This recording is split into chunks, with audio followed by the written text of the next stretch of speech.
అయితే గురువుగారు మీరు బాల్యం నుంచే నాకు ఆధ్యాత్మిక పరంగా అంటే వెళ్ళాలని చెప్పి అలాంటి ఆలోచనలు ఎక్కువగా ఉన్నాయని. ఎవరినైనా చూసారా? అంటే ఎక్కువగా మనము మన ఇంట్లో వాళ్ళనో, తెలిసిన వాళ్ళనో ఏ రకంగా వాళ్ళు చేస్తుంటారో అవి చూసి చిన్న పిల్లలు నేర్చుకుంటూ ఉంటాము. అలాగే మనకు చేయాలనిపిస్తూ ఉంటుంది. ఆధ్యాత్మిక పరంగా మీకు అలాంటి సువాసనలు కలిగి ఉండటానికి, ఇంట్రెస్ట్ కలగటానికి ఎవరినైనా చూసి మీరు అలా అయిపోయారంటారా? లేదంటే బై బర్తే అంటారా? అంటే కొందరి జన్మలు ఎలా ఉంటాయంటే అమ్మ, భగవంతుడు కొందరిని పెట్టి పుట్టిస్తాడు. హ్మ్. హ్మ్.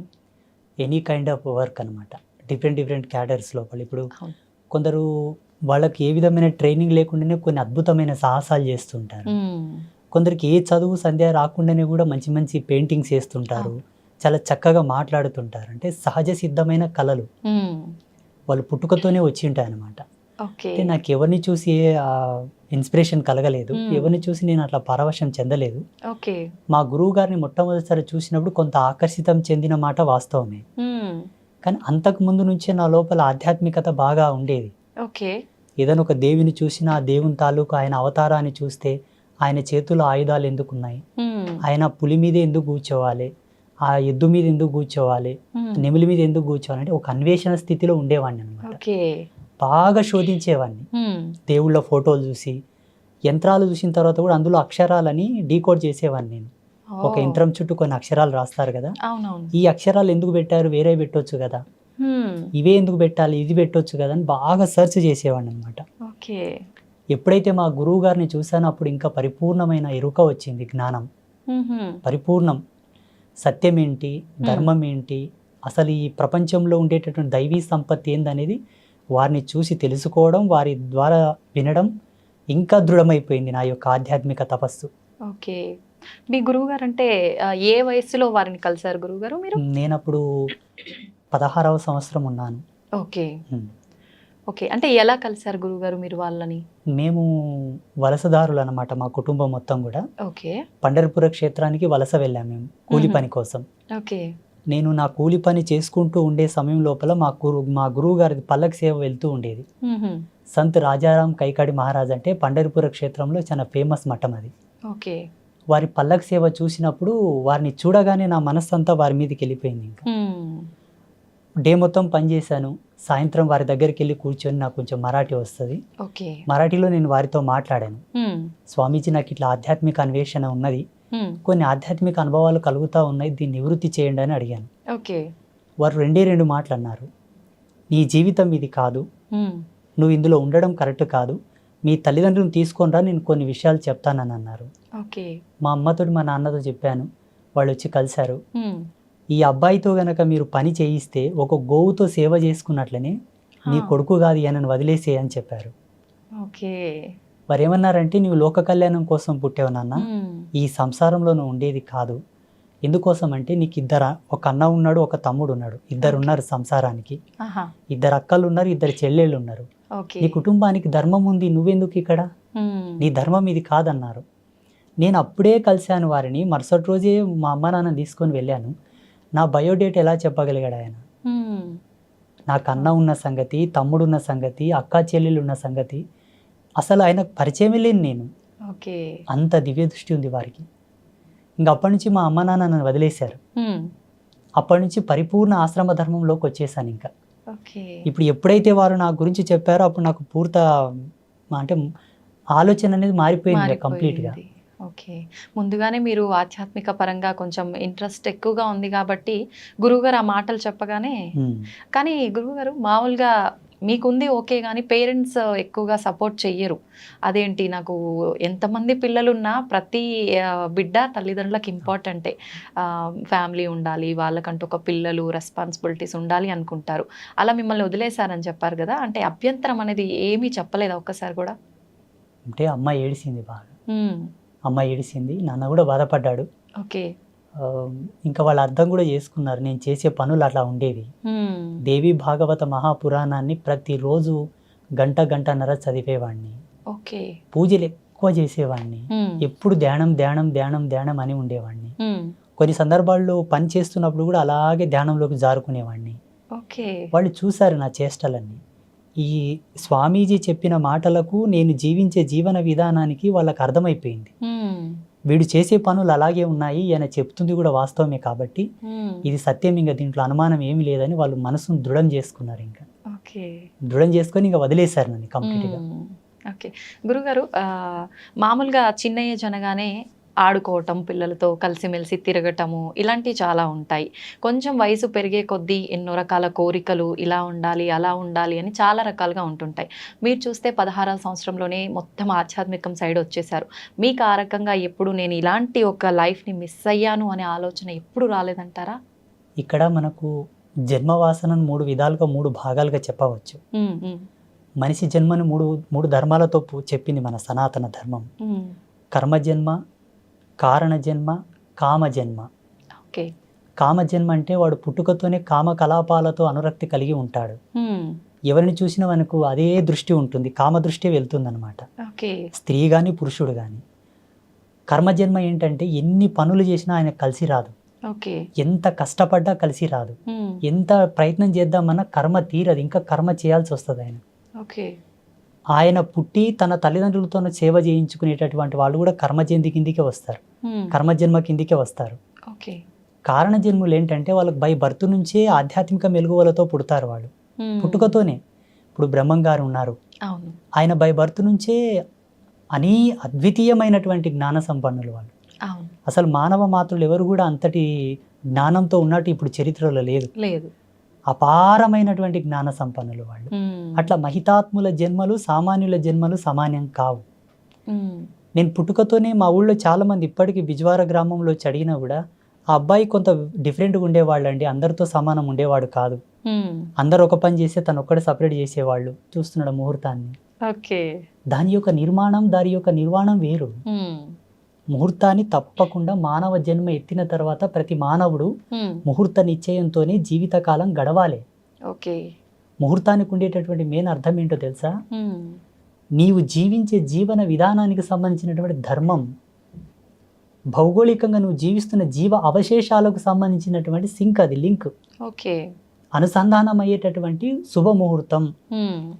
అది నీ జీవితంలో ఒక సార్థకతను ప్రసాదించడానికి నిర్ణయం చేసిన ఒక టైం. దానివల్ల మన జీవితాలు నడవాలనుకోవడం అజ్ఞానం. మనం బ్రతకాలి, మనం జీవించాలి. ప్రతి దాంట్లో సహనం, ఓర్పు, నిగ్రహము, విచక్షణ రహితమైనటువంటి జీవితాలే కొనసాగుతున్నాయి తప్పిస్తే జ్ఞానవంతమైన జీవితాలు లేవు కదా సమాజంలో. అవును గురుగారు. అయితే గురుగారు, ఎక్కువగా భగవంతుడి ఆరాధనలో ఉన్న వాళ్ళకే కష్టాలు, ఇబ్బందులు ఎక్కువగా ఉంటుంటాయి అంటుంటారు. ఎగ్జాంపుల్కి తీసుకుంటే కూడా చాలామంది ఎక్కువగా దేవుడి పైన భక్తి ఎక్కువగా ఉండి ఎక్కువ పుణ్యక్షేత్రాలను దర్శించుకోవడానికి, దేవుడిని దర్శించుకోవడానికి వెళ్తూ ఉంటారు. అలా వెళ్ళే ఆ సమయంలో కొంతమంది ప్రమాదవశాత్తు ప్రాణాలు కూడా కోల్పోతూ ఉంటారు. దైవ దర్శనానికని వెళ్తుంటే ఎందుకు అలా జరుగుతుంది? వాళ్ళు చేసిన కర్మ ఫలాల ఆధారంగా అయి ఉంటుందా? మరి అలా ఉన్నప్పుడు భగవంతుని ఆరాధిస్తే మనం శరణు వేడుకుంటే ఎటువంటిదైనా ఆయన రక్షిస్తాడు అని అంటుంటారు. ఎందుకు వాళ్ళని భగవంతుడు రక్షించలేకపోతున్నాడు? భగవంతుడు వాళ్ళని రక్షించే పాత్రత లోపల ఎప్పుడు సంసిద్ధుడై ఉంటాడు. కాకపోతే భగవంతుని పాత్రత ఎంత సత్యమో కాపాడబడాలన్న నీ పాత్రత కూడా అంతే సత్యమై ఉండాలి. ఓకే.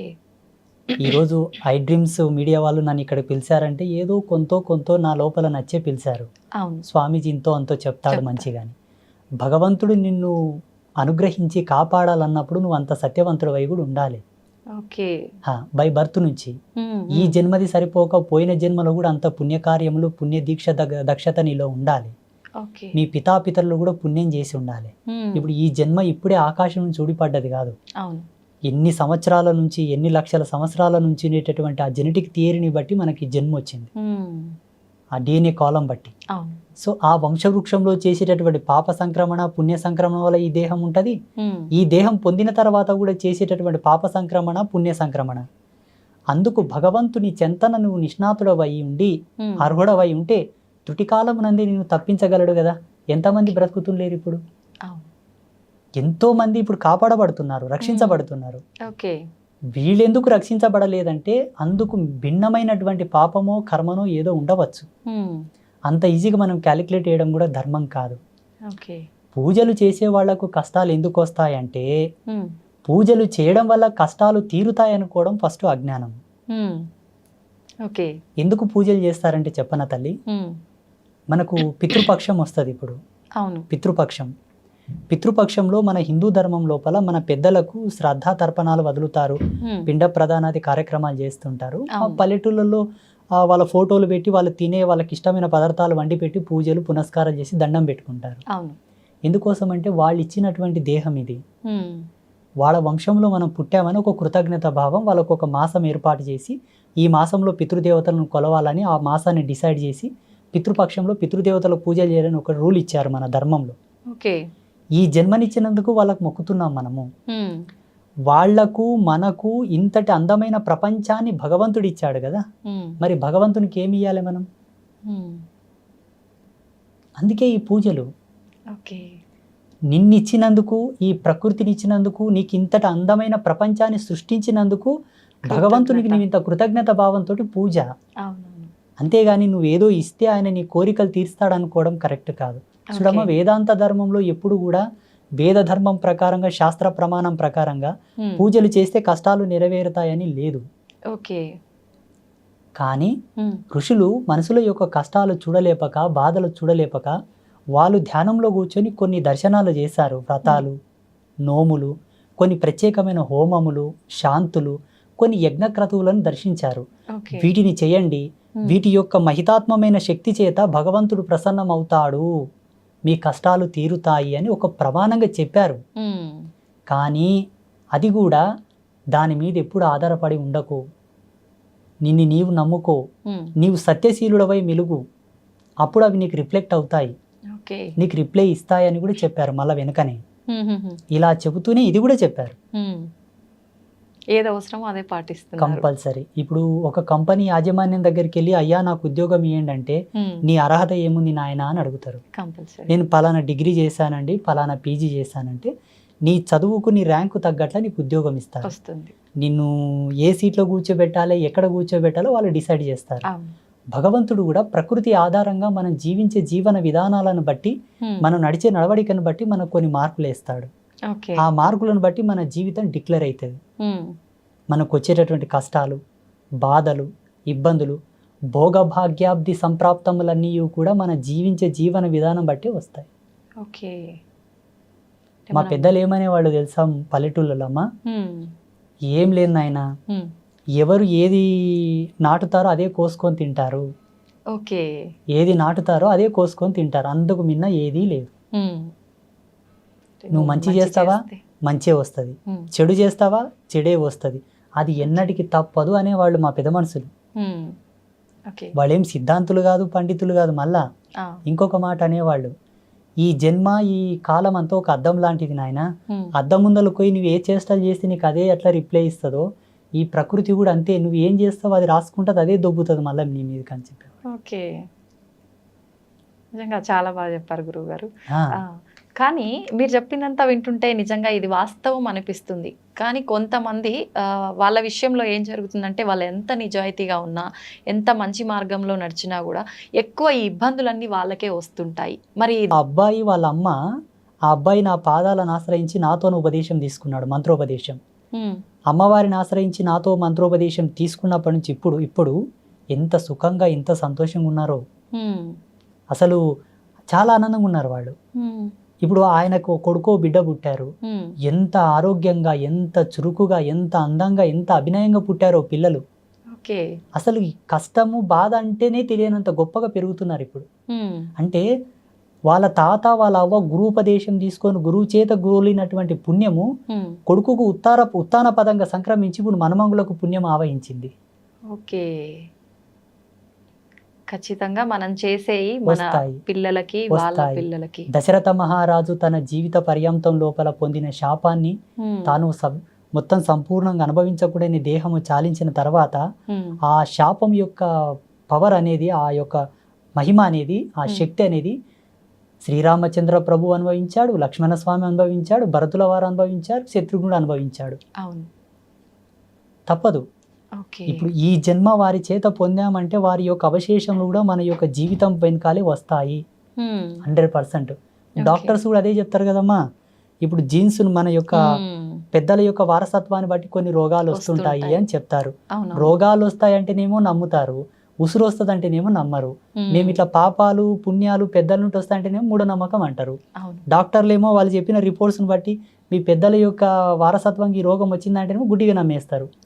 అక్కడ అది అంటే scientific గా అన్ని ప్రూఫ్స్ ఉంటుంటాయి కదా గురువుగారు.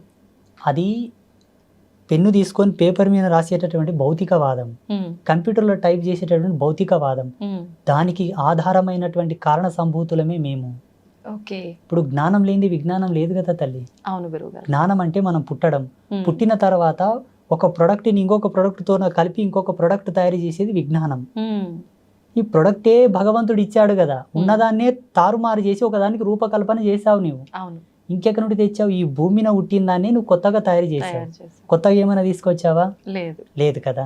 అది నీ ప్రజ్ఞాపాఠవాలు, నీ గొప్పతనం. కానీ భగవంతుడి ధిక్కరణ మంచిది కాదు. భగవంతుడి నేల నీయకుంటే ఏడ రీసెర్చ్ చేస్తుంటే మనము, ఈ గాలి నీయకుంటే ఏడ ప్రయోగాలు చేస్తుంటిమి. ఇప్పుడు ఇవెవరిచ్చారు, ఎవరు తయారు చేశారు అది మనం కనిపెట్టాలి కదా. ఒకవేళ ఇది న్యాచురల్ గానే తయారైంది అనుకుందాం, వేరే గ్రహాల మీద ఎందుకు లేవు మళ్ళీ వల్ల? పక్కనే మనకు సమీపంలో ఉన్న గ్రహాలలో మనుషులు లేరు, జీవం పుట్టడానికి ఆధారం లేదు, ఆనవాళ్ళు లేవు. ఇక్కడ ఎందుకు ఉండాలి? మన సనాతన ధర్మంలో భూమికి ఉన్నటువంటి విలువ, భూమి యొక్క ఆవిర్భావ దశ, భూమి మీద జీవం ఏర్పడడానికి సంపూర్ణమైన వివరణ ఉన్నది క్లియర్ గా. ఇప్పుడు టెక్నాలజీకు 300 ఏళ్ళు అయింది తల్లి. లక్షల సంవత్సరాల క్రితమే పురాణ రచన జరిగింది. గురువుగారు, ఒక జీవి అంటే తల్లి గర్భంలో పడే ముందే తను చేసుకున్న ఇంతకు ముందు జన్మకు సంబంధించిన పాప పుణ్యాలు కర్మ ఫలాన్ని బట్టే ఈ జన్మలో ఎవరి కడుపున జన్మించాలి ఏంటి అనేది డిసైడ్ అవుతుంది అని కొంతమంది చెప్తుంటారు. అది నిజమే అంటారా? 100%. జీవుడు పుట్టకన్నా ముందు ఆత్మగా ఉన్నది పోయిన జన్మలో ఆయన ఉండేటటువంటిది. దేహంగా ఉండేది తండ్రి కడుపులో తను ఒక విత్తనంగా ఉండేది. తండ్రి ఇలా చనిపోవాలని, దీన్ని తప్పించుకునే మార్గం కూడా ఉంటుంది. ఆ సెకండ్ వరకు నువ్వు మనసు నిర్భయం చేసుకుని దృఢంగా ఉండి భగవంతుని ధ్యానం చేసుకుని ఉంటే తప్పుతుంది. తప్పకపోయి దాంట్లోనే చనిపోయావనుకో, ఇంకా ఇన్నాళ్ళ లైఫ్ సర్వైవ్ అయ్యేది ఉండే కదా. ఆ టైం మొత్తం కంప్లీట్ అయ్యే వరకు నువ్వు ప్రేతంగా తిరగాని తిప్పుతాడు మొత్తం. కానీ ఆ యాతన చాలా ఘోరం. చనిపోకూడదు, శరీరంతోనే కష్టపడాలి. ఎందుకంటే మాతోనికి కొన్ని ఆత్మలు వచ్చి సంభాషిస్తూ ఉంటాయి. స్వామి, మీ తపశక్తితో మాకు విమోచనం ఇవ్వండి. ఫలానా ప్రదేశం లోపల 300 సంవత్సరాలు బ్రతికిన ఒక మర్రి చెట్టు ఉంది, ఆ చెట్టు దగ్గర ఉన్న ఒక దివ్య శక్తిని నాకు అనుసంధానం చేసి నాకు విమోచనం ఇయ్యి. ఒక చేత ఒక గోశాలలో 5 పొదుగులున్న గోవు ఉంది, ఆ గోవు యొక్క తోక దగ్గరికి నన్ను పంపించి దాని తోకను విదిలింపజేసిన ఆత్మని స్వర్గానికి పంపించని నాతో చాలా మంది మాట్లాడారు. అంటే అలా ఏ రకంగా విముక్తి పొందాలో కూడా ఆత్మకి తెలిసిపోతుందా గురువుగారు?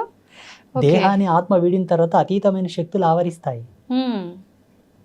మీరు అలా విముక్తి కలిగించిన ఆత్మలు ఏమైనా ఉన్నాయా గురువు? కలిగిస్తాం, కలిగించాం కొంతమందికి. ఇప్పుడు మన పీఠంలో గోపూజలు చేయిస్తుంటానమ్మా చాలా మందికి.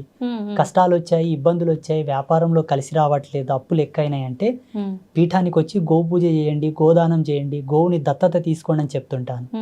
ఆ గోవుకు చేసేటటువంటి ఉత్తర క్రియల్లో ఉండేటటువంటి మార్మికతని ఇది. వాళ్ళ పితృదేవతలు ఘోషిస్తూ ఉంటారు, మాకు కనిపిస్తావన్నీ. నేను చెప్తుంటాను ఇలా చేయండి నాయన అని. ఆ గోవు యొక్క తోకకు వాళ్ళ పేర్లు గోత్రనామాలు రాసి కట్టిస్తాను. గోవు తోక విదిలించేసరికి వాడు సరాసరి వెళ్ళిపోతారు. చాలా మందికి చేశాను నేను, లెక్కనే లేదు అసలు. మా యూట్యూబ్లో చాలా మంది వీడియోస్ అవే ఉంటాయి గోపూజ చేసేవి. కొందరు గంగానది దగ్గరికి వెళ్ళి అక్కడ కొన్ని పూజలు చేసి పంపించాను, కొందరిని మానస సరోవరంకి పంపించాను, కొందరిని రామేశ్వరంకి పంపించాను, కొందరిని హంసల దీవికి పంపించాను. ఎవరి పాపకర్మను బట్టి ఎవరి ధర్మాన్ని బట్టి వాళ్ళకి ఆ ప్లేస్ నిర్ణయించబడుతుంది. అంటే అది మీకు అంటే భగవంతుడు ఏమైనా ఆజ్ఞిస్తాడా గురువు గారు, ఎవరెవరి కర్మల్ని బట్టి ఏ ప్లేస్ కి పంపించాలి, ఏంటి, ఏ రకంగా చేయాలి అని? అనుభవస్తుడైన వైద్యుడు మనిషిని చూడగానే రోగం యొక్క సిమ్టమ్స్ చెప్తాడు. అవును. కండ్ల కింద బ్లాక్ డార్క్ సర్కిల్స్ వస్తే, ముఖంలో ఫేస్ రీడింగ్ అంతా చేంజ్ ఉంటే నాడి పట్టుకొని చెప్తాడు. లేదు స్టెథోస్కోప్ పెట్టి పల్స్ రేట్ని కానీ హార్ట్ బీట్ని బట్టి చెప్తారు.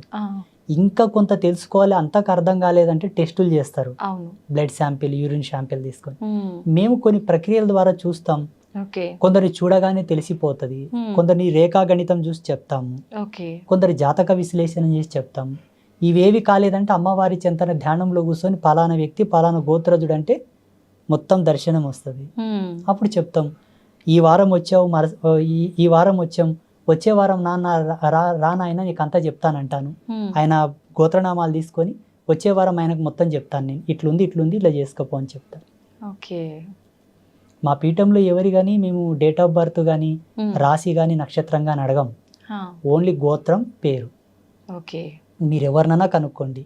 శ్రీపీఠానికి అంబాత్రయ క్షేత్రానికి ఎవరు వచ్చినా నీ పేరేంటి, నీ గోత్రం ఏంటి, ఈ నక్షత్రాలు రాసులు ఈ డేట్ ఆఫ్ బర్త్ నేను అడగను. ఇదంతా ఒక బిజినెస్. బట్ ఆ సిద్ధాంతం మాది కాదు. మేము జ్యోతిష్యం బాగా నమ్ముతాం. జ్యోతిష్యం ఎందుకు వచ్చింది, జ్యోతిష్యం మీద ఉండే విలువలు ఏంటనే పరిపూర్ణమైన సమగ్ర వివరణ మాతో ఉన్నది. కానీ మేము జ్యోతిష్యాన్ని వ్యక్తుల జీవితంతో ముడిపెట్టాము, పాపం తగులుతుంది. కానీ చాలా మంది పండితులు చెప్తుంటారు పుట్టిన సమయము, ప్లేసు, నక్షత్రము ఇవన్నీ ఉంటేనే కరెక్ట్గా మన జాతకం అనేది చెప్పబడుతుంది అని. ఇంతకుముందు మీరే చెప్పారు అన్ని చూసుకున్నాక కూడా ఎందుకు కష్టాలు వస్తున్నాయి గురూజీ అని. చూడమ్మ, జీవన విధానం బహు విధములైనటువంటి పరివర్తనంతో ఉండేటటువంటి విధానం అది.